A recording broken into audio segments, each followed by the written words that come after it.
नमस्कार, आप देख रहे हैं खबर 100 में हूं आपके साथ राहुल मौर्य। आइए रुख करते हैं इस वक्त की बड़ी खबरों पर, लेकिन उससे पहले एक नजर हेडलाइंस की ओर।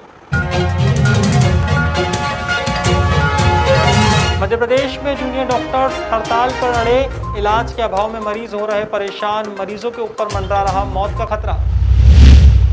मध्य प्रदेश सीएम शिवराज सिंह चौहान ने दिया बयान, सीएम शिवराज बोले कोरोना की दूसरी लहर पर पाया काबू, तीसरी लहर की तैयारी जारी।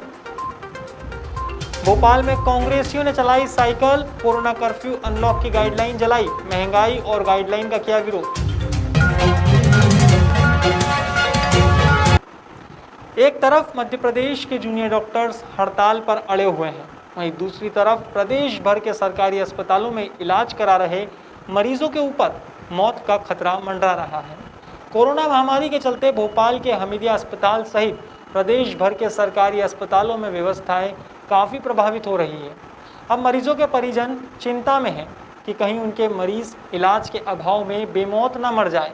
गौरतलब है कि सरकार अपनी तरफ से कई बार जूनियर डॉक्टर्स से हड़ताल वापस लेकर काम पर लौटने की अपील कर चुकी है।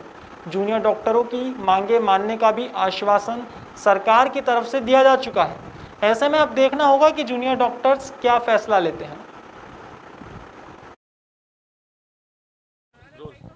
सर है ना, इधर इलाज करवाने आते हैं तो है ना, आते हैं तो कह देते हैं ना अभी उधर जाओ, अंदर आने नहीं देते। और कहा है ना, अन्य 2-3 रिश्तेदार खत्म भी हो गए कोरोना के चक्कर में, तो ऐसा कहाँ तक चलेगा। कहे ना जो लोग है ना हड़ताल पे बैठे है ना। भले मेरे रिश्तेदार भर्ती हैं, परेशान हो रहे, डॉक्टर लोग छुट्टी पे आ नहीं रहा, इलाज कर रहे हैं, थोड़ा बहुत होता है, बाकी जो सब सुविधा मिलने चाहिए पूरी वो नहीं मिल रही है। हूँ, मेरा पेशेंट का नाम प्रदीप शर्मा है, मैं सीधी जिले से आया हुआ हूँ। हम ये करके आए थे वहाँ से कि भाई इनको ब्लैक फंगस हुआ है, कुछ दिक्कतें हैं, तो हम ये आए थे कि हमीदिया अस्पताल में ब्लैक फंगस का एक कमेटी बनाई गई है, सिस्टम बनाया गया, यहाँ पर अस्पताल में पूरी व्यवस्था। आरोन में अनुविभागीय अधिकारी के आदेश पर नगर के मेन बाजार और गलियों में पाइप लगाकर रास्तों को बंद कर दिया गया है। अब इससे आमजन व मरीजों को काफ़ी दिक्कतों का सामना करना पड़ रहा है। खास तौर पर मरीजों को हॉस्पिटल जाने के लिए काफ़ी परेशानी का सामना करना पड़ रहा है। इतना ही नहीं, प्रशासन के कर्मचारियों द्वारा आमजन के साथ अभद्र व्यवहार की खबर भी सामने आई है। वहीं जब इस मामले में पत्रकारों ने जिम्मेदारों से बात करना चाही तो उन्होंने अपनी जिम्मेदारी से पल्ला झाड़ते हुए संतोषजनक जवाब नहीं दिया।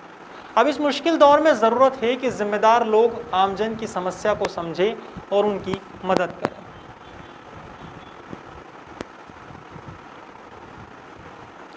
इंदौर में बदमाशों के आतंक से परेशान गोमा की फेल में रहने वाले लोग एसपी आशुतोष बागरी के कार्यकाल पहुंचे एसपी आशुतोष बागरी के कार्यालय पहुंचे और कड़ी कार्यवाही करने की मांग की। दरअसल तुकोगंज थाना क्षेत्र गोमा की फेल यहाँ पर तुकोगंज थाना क्षेत्र में आती है। यहाँ बीती रात बदमाशों ने जमकर आतंक मचाते हुए कई वाहनों में तोड़फोड़ की, साथ ही एक युवक पर चाकू से हमला भी कर दिया। अब इस घटना के बाद गुरुवार को सभी रहवासी एसपी आशुतोष बागरी के कार्यालय पहुंचे और कड़ी कार्यवाही की मांग की। वहीं आशुतोष बागरी ने भी बदमाशों की जांच पड़ताल करने के साथ ही उन पर एनएसए की कार्यवाही करने का आश्वासन दिया है। ये हम इसलिए आए हैं, एक संदीप करके हमारे मोहल्ले में छोरा रहता है। संदीप के साथ आकाश मालिया था, अंकित यादव था, ब्रिजेश ठाकुर था। हम रात में घर पे सो रहे थे तो यानी 20-25 जने थे वो लोग, तो उनने धारदार हथियार भी लेके आए थे। हम लोगों का वीडियो भी है उन लोगों की, तो हमारी गाड़ी भी फोड़ी उन लोगों ने, 4-5 ऑटो, और छोटे वाले भाई को तरवाल मारी सिर में, उसको 17-18 टाँके आए हैं, पैर में भी टाँके आए हैं, वो गंभीर चोट है।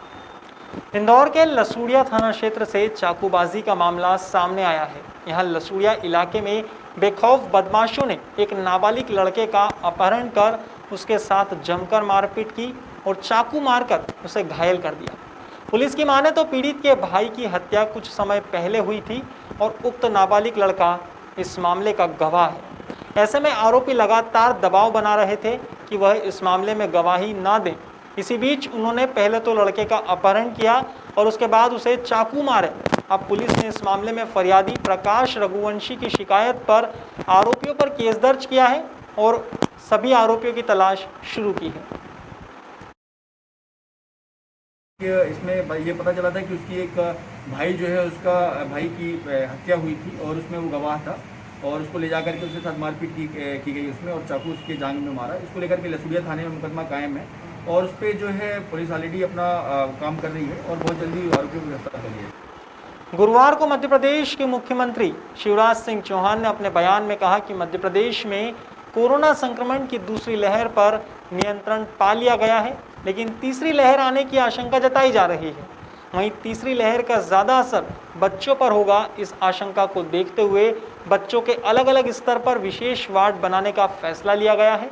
इस दौरान सीएम ने यह भी बताया कि जिन माता पिता के बच्चों की उम्र 12 साल से कम है, उनको टीकाकरण में प्राथमिकता दी जाएगी। साथ ही जिन बच्चों को शिक्षा प्राप्त करने के लिए विदेश जाना है, उन्हें भी टीका लगाने में प्राथमिकता दी जाएगी। मध्य प्रदेश में हमने कोरोना संक्रमण की दूसरी लहर पर नियंत्रण प्राप्त कर लिया है, लेकिन तीसरी लहर आने की आशंका भी जताई जा रही है।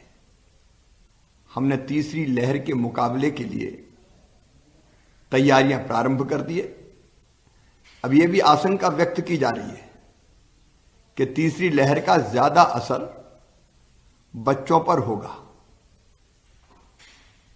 तीसरी लहर का असर बच्चों पर ज्यादा होगा, इस आशंका को देखते हुए एक तरफ जहां हमने स्वास्थ्य सेवाओं के सुदृढ़ीकरण का फैसला किया।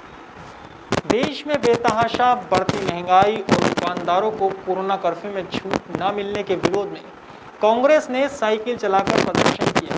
भोपाल की सड़कों पर विधायक पीसी शर्मा और विधायक आरिफ मसूद के साथ सैकड़ों कांग्रेस कार्यकर्ताओं ने साइकिल चलाकर विरोध प्रदर्शन किया और साथ ही कोरोना कर्फ्यू अनलॉक की गाइडलाइन को भी चलाया।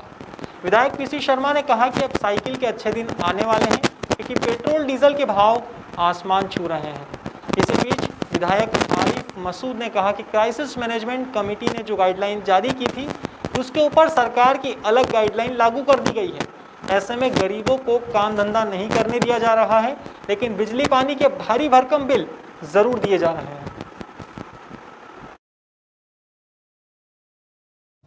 जो कंट्रोल नहीं कर पा रही, जो निकम्मी सरकार केंद्र और प्रदेश की, उसका हम लोग आज विरोध कर रहे हैं साइकिल चलाकर। रोज़ पेट्रोल के दाम बढ़ाए जा रहे हैं। कोरोना की महामारी से जनता वैसे ही त्रस्त है और ऊपर से महंगाई की मार रोज़ पड़ रही है, जिसकी हम सब लोग आज निंदा कर रहे हैं।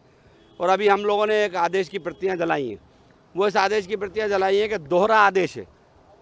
जिला क्राइसिस मैनेजमेंट कुछ बात करता है, प्रदेश क्राइसिस मैनेजमेंट का नया आदेश आ जाता है। तो ये ढोंग शिवराज सिंह बंद करे, गृह विभाग ये ढोंग बंद करे, या तो गृह विभाग स्वयं निर्णय करे या जिला क्राइसिस मैनेजमेंट करे। जब ये साइकिल डे है, आज साइकिल के अच्छे दिन आने वाले हैं। डीजल पेट्रोल के भाव जितने महंगे हो गए हैं, इस हिसाब से अब आदमी मोटरसाइकिल, स्कूटर, कार पे नहीं चल पाएगा, उसको साइकिल से चलना पड़ेगा। ये सरकार की नीति के खिलाफ हम विरोध प्रदर्शन कर रहे हैं, महंगाई के खिलाफ विरोध प्रदर्शन है और इस बात का विरोध प्रदर्शन की जो मार्केट खुलने नहीं दे रहे हैं। लॉकडाउन खत्म हो गया तो मार्केट तो खुलने दो, एक एक एरिया लीजिए आप। उसमें ये लिखा है कि डेयरी खुलेगी, डेयरी खुलने नहीं दे रहे हैं। पान की दुकान खुलेगी नहीं, नाई की दुकान खुलेगी। जिएंगे कैसे ये लोग? फिलहाल खबरों में इतना ही, लेकिन खबरों का सिलसिला जारी रहेगा। आप देखते रहिए खबर 100, जनता की बुलंद आवाज़।